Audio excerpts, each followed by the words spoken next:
So, as I was explaining in section 30.13, it's very important to get the taxonomy right, to get, in other words, the language right that we use to talk about incomplete data. And that was one of the very important, I think, views and contributions of the National Academy of Sciences panel, which was headed by Rod Little, and where a number of people, not just from various universities and various countries and backgrounds, not only from both academe and industry and regulators or former regulators participated, but also people with different scientific preferences. Some like more GE, in other words, some like more likelihood methods. But the most important thing is that a consensus view came out of the panel. It's very important to realize that this view, this consensus view, is not, for example, the view of the FDA, of any regulator. It's the consensus report of this particular group. But the report came into being because the Food and Drug Administration requested the report to be written. Right. That brings me to what I like to think is the fundamental slide, one of the fundamental results, one of the many fundamental taxonomy results in the missing data part of the course on longitudinal data. So in summary, because I've mentioned this before, we have an outcome, blood pressure. Repeatedly over time, it's measured. We have Ri, the corresponding indicator variables, and we have a set of covariates. I already allow for parameters because many, not all of the models will be fully parametric, some will be semi-parametric, but to some extent there will be parameters. But it gets clear as we go from top to bottom, from selection models to shared parameter models, the red element in the taxonomy. In a selection model, we say, wait a minute, jointly modeling blood pressure, Y, and occurrence of blood pressure as such, R, that's maybe not so easy. So why don't we split the task into chewable chunks, into bits that we can handle? So a selection model says, okay, I'll start with the marginal distribution of Y, and then the conditional distribution of R given Y. There are covariates and parameters, and you now see that the provision is that I have a parameter vector for Y and a parameter vector for R. That's not so important. The most important thing is we have the joint distribution that we factor into these two components. Fine. And then we can say, okay, but that's one factorization. What about the other factorization? We can actually factor the joint distribution in Y given R, and then R. So purely from a probabilistic point of view, if you think about the probabilities behind the scene, selection models and pattern mixture models are equivalent. It's, in other words, the same factorization, no, a different factorization, I should say, from the same joint distribution. All I have circled is probabilistically equivalent. Okay. This doesn't mean that they are equal in use, because one way of looking at the problem may lead to a solution or an answer to a question. Looking at another way will answer a different question. So, in other words, in a selection model, because you have a component that describes the outcome as it would be described had there been no missing data, that is typically something you'd like in a clinical trial, was a treatment effect. But if somebody says, yeah, but is there a difference in treatment effect between people who complete a study, people who drop out in the middle, and people who drop out very early? Well, if that's the question, you can answer that much easier with a pattern mixture model. So selection models and pattern mixture models are equivalent, but they are to be chosen based on what is your research question, which is now the shortest path to my research question. A shared parameter model in that sense is a little different because I introduce a further piece, B. And B in this course may remind you of random effects, and it's actually not so badly chosen, except that here we call it a shared parameter. A shared parameter because you have a random effect that is shared between two factors. B may be driving blood pressure, B may be driving dropout. In other words, think of the following situation. I have a variable B latent, unobserved, like a random effect. If it's high, then I have high blood pressure, and at the same time, if it's high, I'm likely to drop out early. So a common cause may be driving both processes. Likewise, if I have a low B, I may be normal in blood pressure and I may drop out late from the study in that case. The thing is that, of course, to handle missingness here, you introduce a latent variable that in itself is also unobserved. I'm not saying, therefore, it's a bad method. No, no, no. Shared parameter models have a very good place. For example, they are used a lot in so-called joint modeling of longitudinal and survival data, because survival times and dropout are very related to each other. Survival times are continuous. Dropout is often looked at every time point you would have wanted to have data. Do I have the data, yes or no?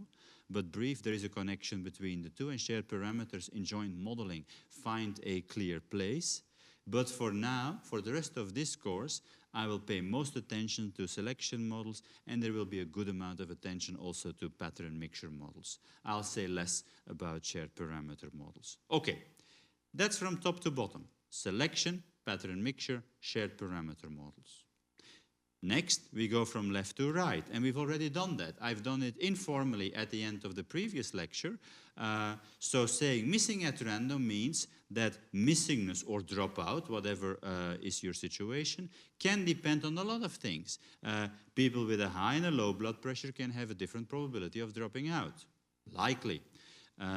Depending on your treatment allocation, your age, your gender, your dietary status, your drinking habits, etc., you may have a higher or a lower probability of dropping out. So it is a very rich general mechanism, and also it allows for the maximal dependence on data that you happen to have available. That is important. Missing completely at random is more restricted. There you say missingness depends on covariates, but on nothing more. It still doesn't mean that everybody has the same probability of dropping out. Gender being a covariate, it's possible that males and females have a different probability of dropping out.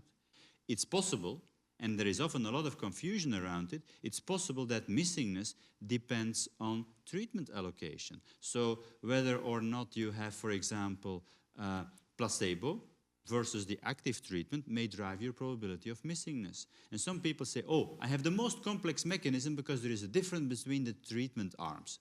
Well, a difference between the treatment arms is coherent with missing completely at random. Missing at random says, yeah, that's true, and maybe it also depends on blood pressure itself, not just the medication you get against blood pressure. So somebody who is treated for blood pressure, but with a low blood pressure, may have a lower probability of dropout still than somebody who is treated for blood pressure, but with a higher blood pressure. Very logical. Missing not at random, that's the most difficult category, because there we say missingness depends on what is observed. Covariates, for example, treatment time itself is also a covariate. Don't forget that. Gender, age, dietary habits, etc. It may also depend on the blood pressure observed in the past up until now. That's information that I have available. But all of that said, it may further depend on missing values. And that is, of course, again, something that you don't know, something that cannot be excluded, and something that creates a good amount of trouble. Okay, so that's a little bit the scene. Something to add is, having looked now vertical and horizontal. Vertical, you choose. You choose a selection model, I choose a pattern mixture model. Okay, we make a different choice in analyzing the data. You choose linear regression, I choose, for example, a quadratic regression. You choose logistic regression, I choose probit regression. Likewise, you choose a selection model description, I choose a pattern mixture formulation. Good, that's our choice. We are in charge.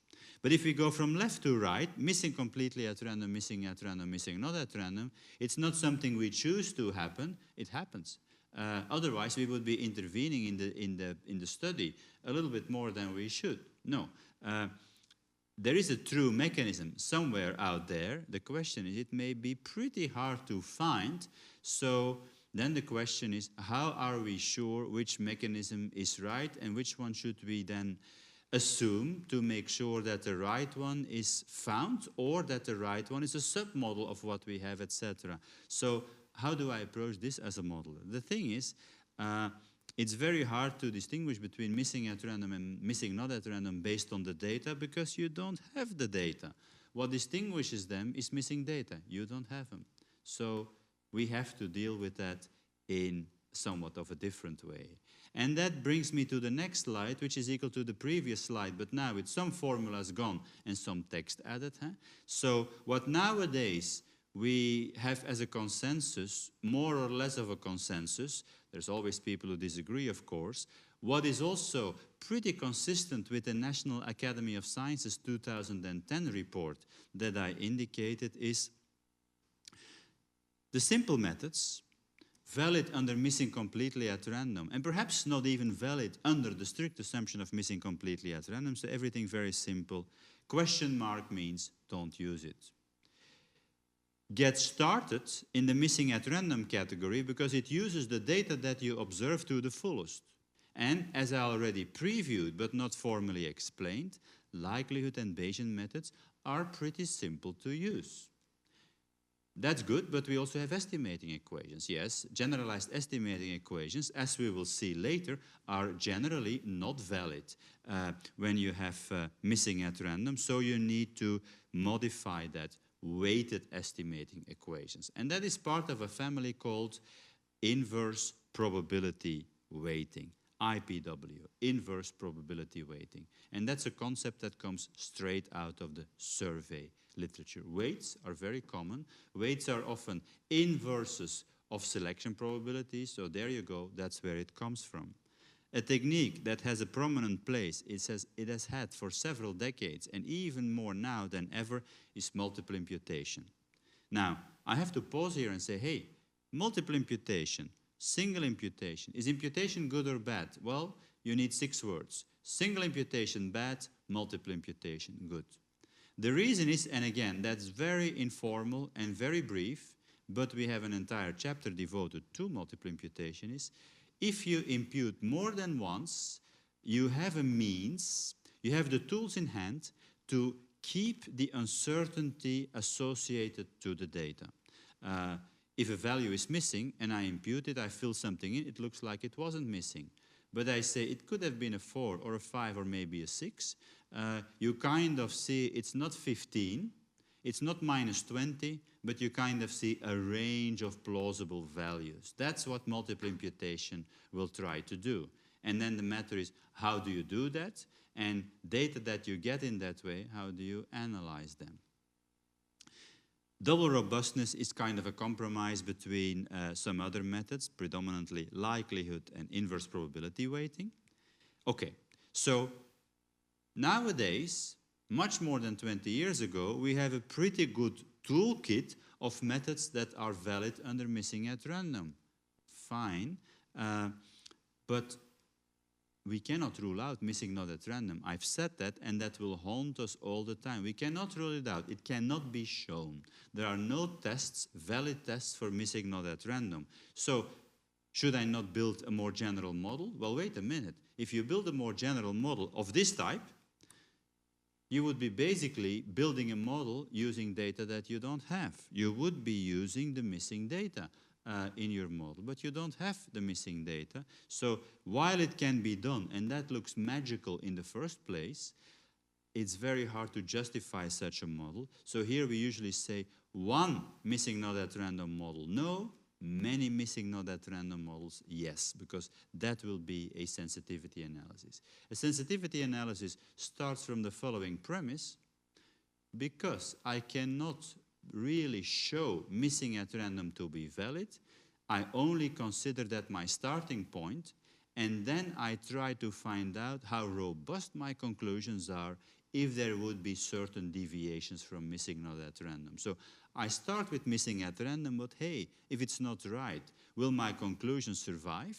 Sometimes they're pretty stable, sometimes they're not stable at all, and I just want to know where I am. If they're not stable at all, it's not very good, huh? It's not really what you like, fine, or not fine, but at least you know it. And the worst thing to have is you think you have a very solid conclusion, but no, it's actually shaky, you didn't know, and next thing you know is your results in the field, you roll out your new drug, you produce it in mass, and people get sick in a way that you haven't anticipated and things like that. So you'd better be careful. That is what a sensitivity analysis will do for us, indeed. So that's where we get started, the starting point, the middle ground. I just covered that. And then we can do sensitivity analysis. I just also said that. I'm just summarizing it here, rather than fitting a joint model. And let me suffice in saying right now, there is also here a good number of techniques available, and the collection ... is growing. We use pattern mixtures often for sensitivity analysis, but again, you will not get the details from what I'm saying here. That comes in a much later web lecture. Multiple imputation techniques are used by Mike Kenworth and by James Carpenter and James Roger. That's where J&J refers to, not the pharmaceutical company, but two colleagues who have contributed to this area a lot: influence, interval of ignorance, IPW methods, etc.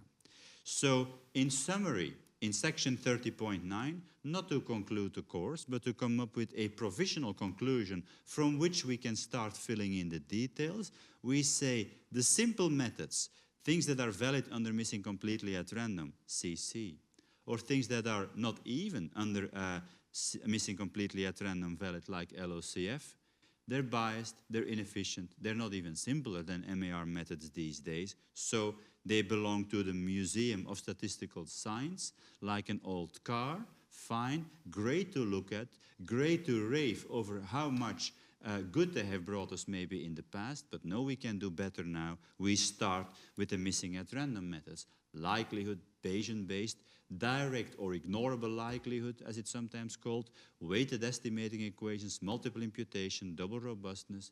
They're relatively easy to conduct. You will see that some are really easy, so easy that we even get confused a bit in the case of direct likelihood. You can do it for Gaussian and non-Gaussian longitudinal data, and hey, for that matter also, when you have surveys or multivariate data, I mean, even when missingness is not of a monotone type. Even when missingness is not of a, even when data are not of a Gaussian type, etc. Missing not at random, no matter how much we like to forget about it, we can, because you never know that the missing not at random mechanism might be operating. You hope not, but it might be happening, so that's where you do sensitivity analysis. Okay, that's a summary of what we have done so far. And then in the next section, still in chapter 30, we will kind of bring this thing about sensitivity forward in a so-called paradox.